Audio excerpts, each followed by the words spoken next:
I can say to my new Samsung Galaxy S25 Ultra, hey, find a keto-friendly restaurant nearby and text it to Beth and Steve. And it does, without me lifting a finger. So I can get in more squats anywhere I can. 1, 2, 3. Will that be cash or credit? Credit. 4. Galaxy S25 Ultra, the AI companion that does the heavy lifting so you can do you. Get yours at Samsung.com. Compatible with select apps. Requires Google Gemini account. Results may vary based on input. Check responses for accuracy. Have I Got News for You is back for another season. Roy Wood Jr., Amber Ruffin, and Michael Ian Black are finding the funny in the week's biggest stories. Have I Got News for You returns Saturday at 9 on CNN and stream next day on Max. Hello and welcome to Gabfest Reads for the month of February. I'm Emily Bazelon, one of the hosts of Slate's Political Gabfest, and I am so glad to be here today with Rich Benjamin, who is the author of the new book, Talk to Me, Lessons from a Family Forged by History. Rich, welcome. Thank you, Emily. So glad to be here. Thank you. So when we met, you told me that your grandfather was the president of Haiti who was spirited out of the country in a coup with the help or the hurt of the Eisenhower administration, and that you had a book coming out about him and the effects of his exile on your family. I was sold right away, wanted to talk with you about this book, and now here it is. So if you don't mind, let's start with your grandfather, Daniel Fignolé. For readers who may not be familiar, who was he and how did he come to power? Daniel Fignolé was a labor leader in Haiti who began leading 29 unions as of 1946. And he fought so that factory workers and dock workers and people who worked in banana fields and sugar plants could have better working conditions and better wages. And so ultimately, he parlayed his popularity as a labor leader to become president in 1957. And he was overthrown in a coup that very year. And how does that coup come about? Tangled in this story is Haiti's relationship to the United States as a colonial power, and the way it was sort of at the mercy of the United States, if that's a fair way to put it. So what is happening that leads to this coup, and give us the context for that?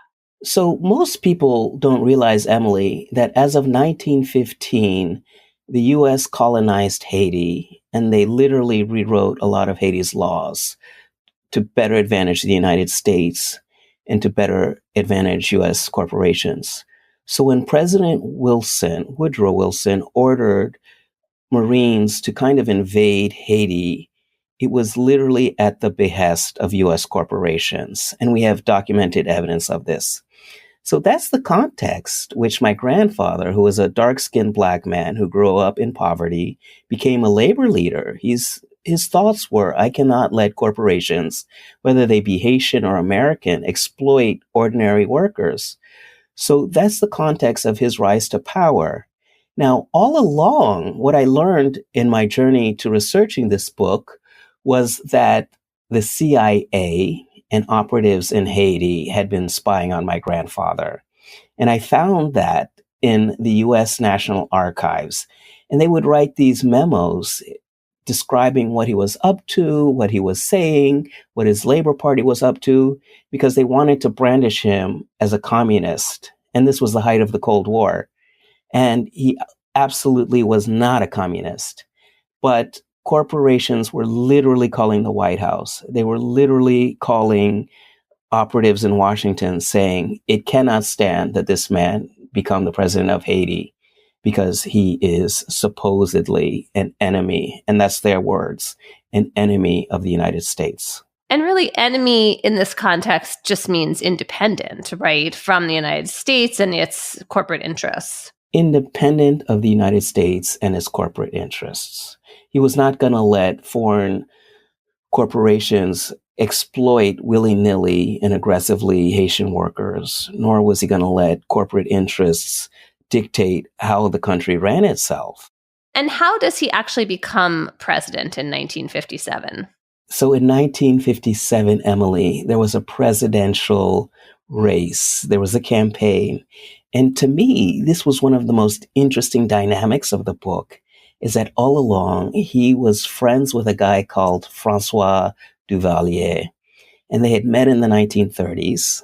And then by 1957, they'd had a falling out in their personal relationship. And so they're rivals for the presidency, and they're in a campaign running against each other.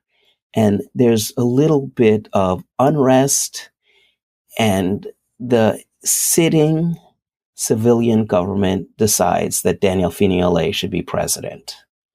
And then the coup begins just 19 days after his inauguration.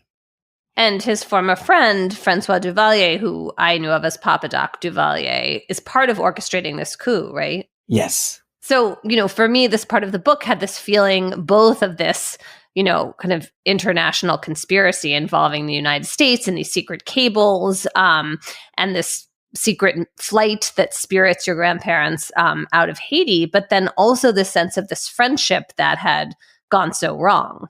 Yes, and this is what fascinated me, because for me, what interested me about the book is the way it looks at how history affects personal lives, friendships, relationships between parents and children.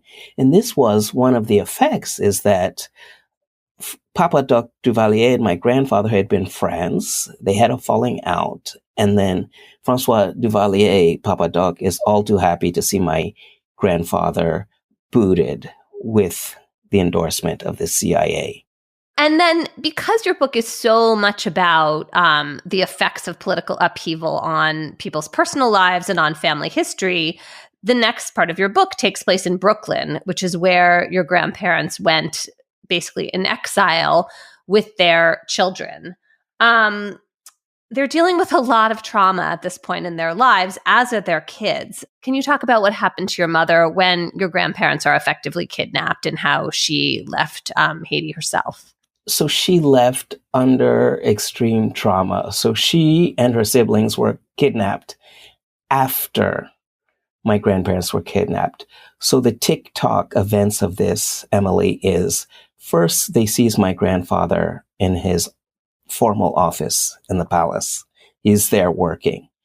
Then they send soldiers to seize my grandmother, but she doesn't know the circumstances and the pretext under which they seize her. And then once they have her, and she's frantic, but she still isn't fearful necessarily. So she begs the housekeeper, watch the children. I have to see what these soldiers want. And then I don't want to reveal what happens next, only to say that my mother also becomes kidnapped in a very violent way. Right. Yes, in a really sad way. To skip ahead just a little bit, the story has so much intensity to it and so many steps. So your grandparents resettle more or less in Brooklyn. They have their kids around them, including your mother. What are the effects of the trauma on them, and what's their life like in Brooklyn? They're in Crown Heights. Are they among other Haitians? What is that part of the story like? Well, Emily, if your listeners could see me, I'm smiling because you say Crown Heights, and Crown Heights has become kind of a gentrified media hub. And a lot of people, I suppose you and I know, probably live in Crown Heights. So the racial demographics have changed, the class demographics have changed, the geographic demographics have changed. But when my grandparents landed in Crown Heights in 1957, it's still very much an American community. It's about 3/4 white, whether that be Jewish Americans or Italian Americans. You have a splattering of Puerto Rican Americans, and then you have some Black Americans. But Crown Heights is not yet a hub of Caribbean Americans. And so they're all living there pretty peaceably in this workaday neighborhood in Brooklyn. And so they land there, and they're trying to survive, Emily. They're trying to put food on the table. They're trying to work jobs.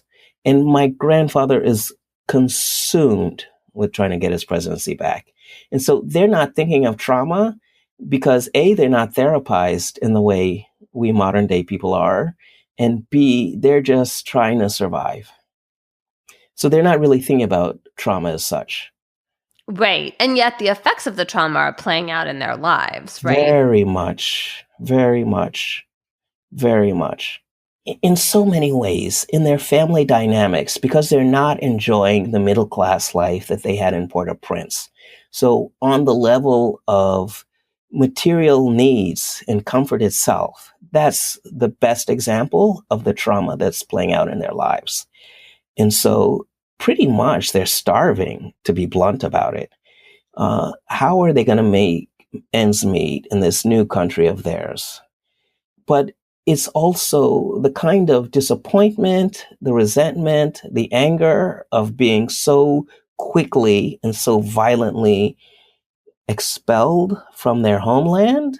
This violence and this anger replicates itself in the household. And so it's not at all the most pleasant places to be when they're in Crown Heights. Right. I mean, you're describing such a difficult set of circumstances, right? I mean, these are people who were on the rise, who were coming to power and were proud of what they were making of their lives in Haiti and excited about the changes they wanted to help bring about. And then all of a sudden they're whisked away to this totally alien place in which they have no status whatsoever. Yes. Yeah, your writing made me really think about just how jarring and, in a way, brutal that kind of experience would be.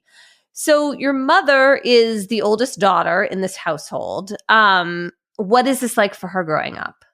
She's becomes something of a surrogate parent because the other parents, Daniel and Carmen, are sort of disappeared, as it were. Even if they're physically there, they're not psychically or emotionally there. So my mother, and we still see this trait in her to this day, she becomes a kind of disciplinarian and watchdog who really minds the children, with the help of some of the older siblings. But this is where she didn't have a teenagehood herself because she's so busy watching her siblings. I mean, the way that I had a teenagehood, and perhaps you had a teenagehood, riding your bike, going to the films, getting pizza on a whim with your friends. She never had that. So your mother's, she goes by Danny. Is that fair? Can we use that kind of nickname for her, which you introduced in the beginning of the book? Your mother is quite a self-sufficient, resourceful person, and she lands at Howard University in Washington, D.C. in her early 20s, and she meets your father there. Can you talk a little bit about that part of your story, your family story, which has its own kind of amazing escape, I suppose, or involvement of the U.S. government in international huge issues that gets your parents actually from Ethiopia back into the United States, if I have that right? This is correct. So, Emily, when I was young, my parents' age in the early 20s, I once was kissing this boyfriend in the East Village. And I'm like, we met kind of spectacularly on a dance floor, as one does. And it occurred to me, how did my parents meet? I don't know how my parents met. So it turns out my parents met as young students in Washington, D.C. My mother was studying social science at Howard. My father was getting a master's in economics at American University. And, my father was a soccer player and my mother was a pseudo soccer fan. She just went to soccer games to meet guys.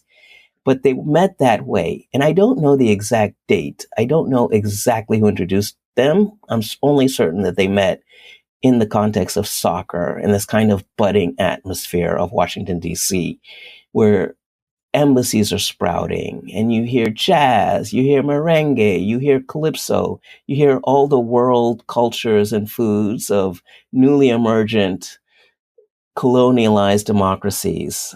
And they met in that kind of exciting environment in Washington, D.C. And then they went to Africa.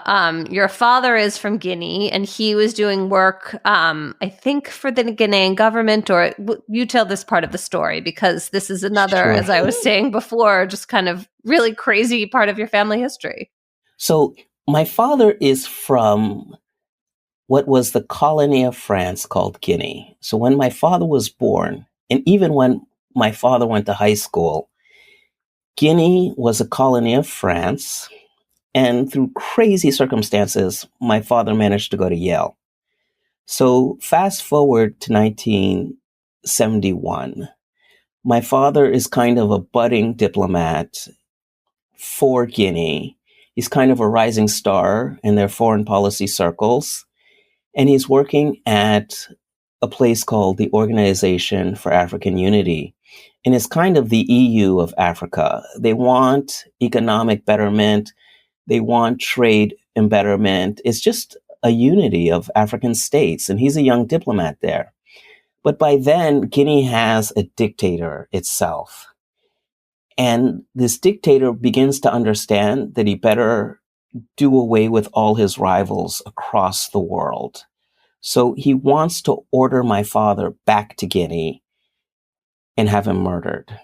And we know this because he successfully lured my father's mentor back to Guinea, and that man died in a prison gulag. And so had my father been successfully lured back to Guinea in the early 70s, we'd be certain that he too would have had that fate. He would have been murdered by the dictator. But through craft and ingenuity, my father managed to escape Africa, period. And then he found himself in America, and thus began my life here in this country. Right. So you have on both sides of your family tree these stories of colonialism and of, on the one side, exile, and on the other side, escape. Kind of different relationship with the United States on either side. When you were growing up yourself in the suburbs of Washington, how aware of this history were you? Growing up in the U.S., I had none of this. I had no idea. We didn't talk about Ethiopia. We didn't talk about the dictatorship in Guinea. We didn't talk about Haiti, not over dinner, not at Christmas, not at the Thanksgiving table, none of it. My parents just didn't talk about it. And so I had, in some way, this typical classical American childhood where I'm in a Maryland suburb. I have all these friends and I'm just going to school.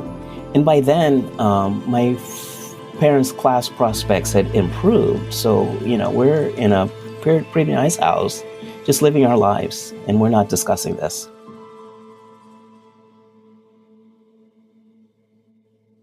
This episode of Gabfest Reads is sponsored by Discover. Here is a little tip for all you music fans out there. Discover is accepted at 99% of places that take credit cards nationwide. You heard right, 99%. And every time you make a purchase with your card, you automatically earn cash back, which means you could earn rewards for those almost front row seats, ride shares to the venue, even that concert merch you've had your eye on since it dropped. If all of that sounds like music to your ears, remember, it pays to Discover. Based on the February 2024 Nielsen report, learn more at discover.com/credit card. This episode of Gabfest Reads is sponsored by Quince. Quince is the go-to for luxury essentials at affordable prices. I had a great experience with one of my Quince shirts this week. I had a meeting with my boss at headquarters and needed to look decent for it. And I have a Quince performance polo. It's forest green. It fits really well. And I wore it and it made me feel confident and strong and capable during that meeting. And it generally just made me feel better. And that was a huge boon to me and to that meeting. And it's not just performance polos that Quince has. They have a range of high quality items at prices that are within reach, like 100% Mongolian cashmere sweaters. I have a colleague who swears by those sweaters, washable silk tops and dresses, organic cotton sweaters, and 14 karat gold jewelry. And the best part is that all Quince items are priced 50 to 80% less than similar brands. So give yourself the luxury you deserve with Quince. Go to quince.com/gabfestreads for free shipping on your order and 365-day returns. That's QUINCE.com/gabfestreads to get free shipping and 365-day returns. Quince.com/gabfestreads. REI Co-op presents a mini mindfulness break. Take a deep breath in. Picture yourself on a mountain. As you hold your breath, look down at your skis, freshly waxed thanks to your REI membership, carving through powder like a knife to warm butter. Breathe out slowly. Let the air leave your lungs, like you'd leave your local co-op with all the gear, clothing, classes, and advice you could hope for. Make time to opt outside. REI.com. I think I just won my taxes. Yeah? I just switched to H&R Block in about 1 minute. All I had to do was drag and drop last year's return into H&R Block, and bam, my information is automatically there. So I don't have to go digging around for all my old papers to switch? Nope. Sounds like we just leveled up our tax game. Switching to H&R Block is easy. Just drag and drop your last return. It's better with Block. Welcome to the White Lotus in Thailand Cut. It's a wellness center. You should get a facial. The lady in the airport thought you were my dad. Oh my God. The Emmy Award-winning HBO original series returns. There has been more crime on the island. Oh, I'm a little freaked out. What happens in Thailand stays in Thailand. Oh, what does that mean? It means we're not dead yet. Amen. Amen. A new season of the HBO original series The White Lotus premieres February 16th at 9 p.m. on Max.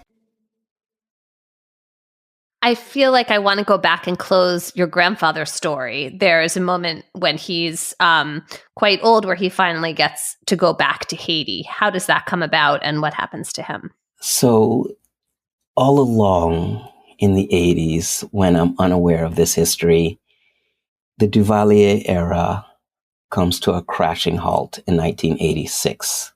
And the small snippet that I hear is my mom saying, I have to go to Haiti. So my mother goes to Haiti, and it turns out that she's going to Haiti to walk in her father's funeral procession. So my grandfather gets to return to Haiti in 1986.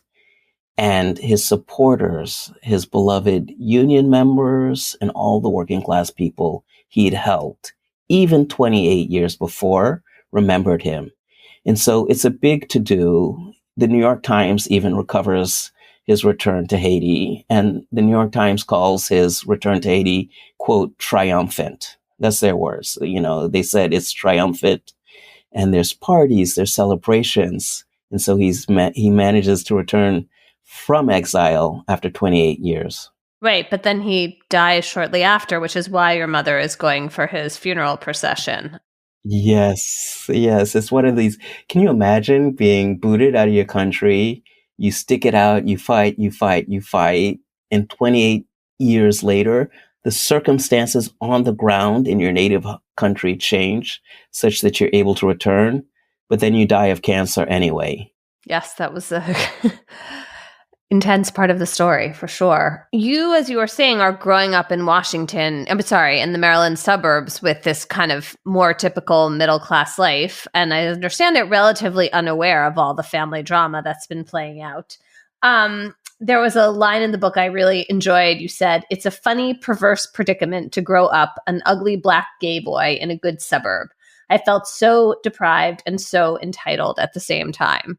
And I wanted to ask you to talk a little bit about that dual sense of yourself. I'll talk about the entitlement first.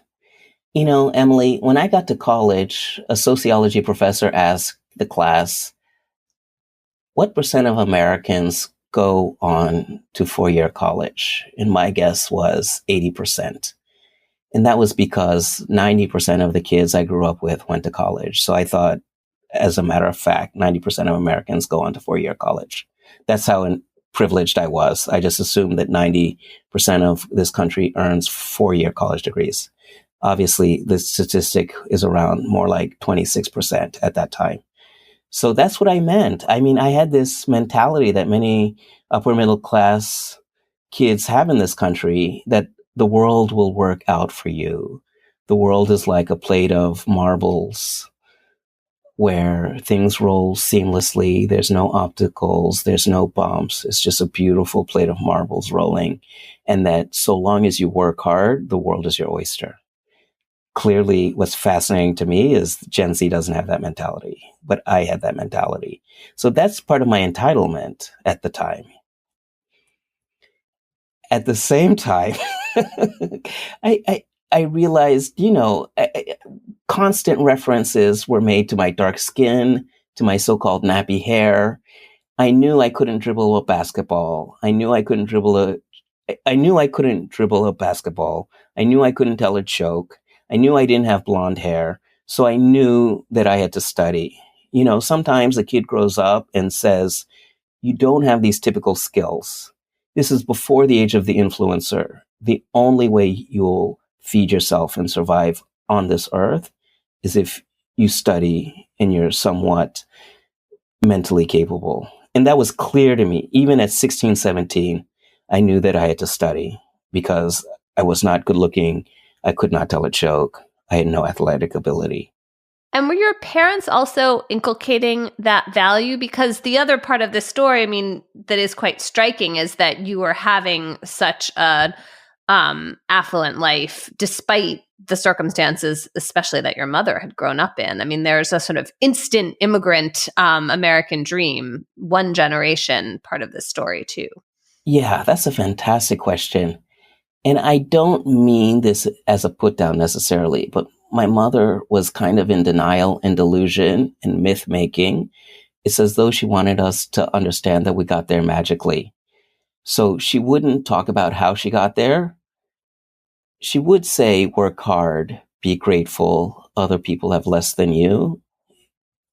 But at the same time, we didn't dwell on how we got there. So you went on to college and you lived in New York, and then you went to graduate school in California at Stanford. And you write about how you start to kind of keep your distance from your family.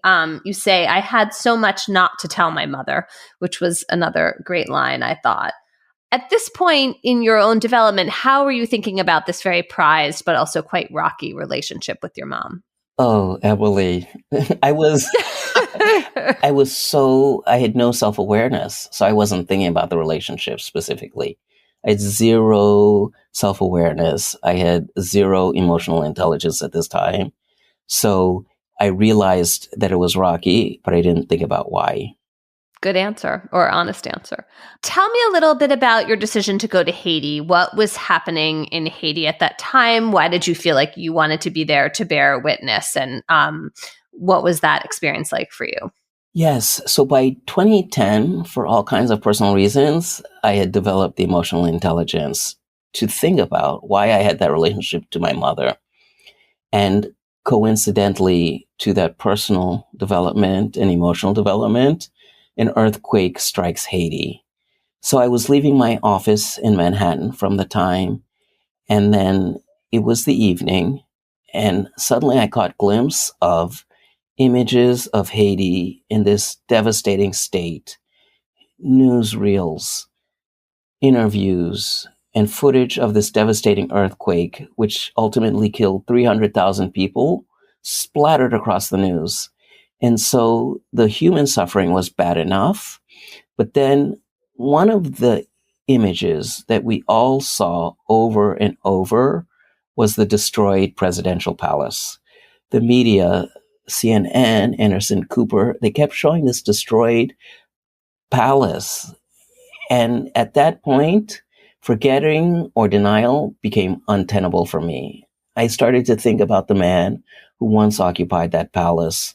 I started to think about his disremembrance, and so I had to go to Haiti. And what were you doing when you were there? I mean, it seemed like you were trying to help cover what had happened and bring attention to it to international audiences. Yes. So I did make 2 short documentaries while I was there. And then also, I went to find out about my grandfather. I wanted to interview people. I wanted to go to the archives. I wanted to see what I could learn. And so I went there. Yeah, I'll leave it at that. I went to Haiti to find out more about this man. And was it a revelation to you? I mean, was it the kind of situation where you sort of had a hazy sense of him, but then all of a sudden you realized that he was actually this crucial figure in this country's history? Yes, that's such a beautiful way of putting it.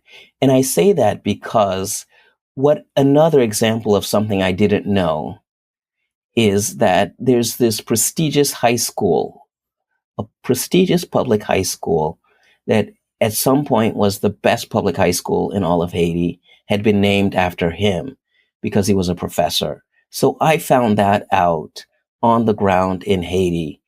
And I learned about his legend, as you just put it, because the guard of that high school was among many Haitians of a particular generation who remembered my grandfather firsthand. And when I told him the story, when I interviewed him, he became grown-ass 60-year-old adult man. he was moved to tears because there is a generation of Haitians who still remember Daniel Fignolé. You write toward the end of your book that your family internalized America, which I thought was such an interesting way to describe the immigrant experience, or the second or third generation immigrant experience. And it left me wondering, is this internalization, is this what immigrants have to do to make it in America? Yes. Or at least I felt I did. I felt that first of all, I internalized this country. And I felt if I didn't, I couldn't make it in this country at all. And then at the same time, it has a cost, right? Because it also creates some sense of loss of the past, of being kind of cut off that you've now tried to, I think, address in your own life by learning all about your family's past in Haiti. Yes, Emily. That's beautifully put. So, I mean, if I may say, for me, internalizing America became a double-edged sword. On the one hand, I grew to deeply love this country, as I still do. I have this country in my red blood cells. I remember when I was 9 years old, for example, I started a dog walking business and I printed flyers and I advertised to all the neighbors. So I was an entrepreneur at 9 years old, as, you know, many American 9-year-old boys become business owners. That's an example of how I internalized this country. But then I became a progressive commentator on Fox News. And I would talk about the minimum wage. I would talk about police brutality. I would talk about regulations for Wall Street on Fox News. And then my inbox would blow up. Hundreds of emails. And you can summarize them in one word. And so this is the other sort of America, is being a commentator on Fox News can tell you what this country really is. And so that's the other side of the sword. What has it been like for you to publish this book when your mother is very much still alive? You know, it's a book that goes deep, that's really bears a lot of the rockiness of your relationship with your mother, and it has her strengths, but I think also her flaws in it. And so I was wondering, you know, has she read it? Have you talked with her about it? What has that been like for you? I don't believe my mother has read the book. I've offered to show her the book. Obviously, I've offered to show her the manuscript, but I don't think she's a big memoir reader. And so I doubt she's read it. And I also don't think she may want to revisit that history. So she hasn't read it, and I'm not certain that she even wants to read it. Well, maybe it is your book for her and for yourself, and not necessarily those two things don't have to meet exactly. Yes, but I think she'll read it. And we're still close, Emily. We're close. I speak to my mother like 3-4 times a week. Wow. So, yeah, we're close. Rich, thank you so much. And best of luck with this book, Talk to Me, Lessons from a Family Forged by History. And thanks so much for joining me today. Thank you, Emily. Emily, you're a godsend. All this work you've been doing, reporting the legal state of this country, reporting on legal issues. It's prescient, but it's also necessary. And we see why you're so necessary more than ever. Well, I totally appreciate it. There's something very well timed about your book. It has hard truths about America in it, but it also in some way made me hopeful too, because your family has overcome so much. And here you are, your cheery self. Thank you. I appreciate that. That's it for this month's edition of Gabfest Reads. Our producer is Cheyna Roth. Ben Richmond is Senior Director of Operations for Podcasts. We'll be back next month with another edition of Gabfest Reads. Until then, all three of us will be back in your feed on Thursday with a new episode of the Slate Political Gabfest. Thanks so much for listening. This episode of Gabfest Reads is sponsored by Discover. Here is a little tip for all you music fans out there. Discover is accepted at 99% of places that take credit cards nationwide. You heard right, 99%.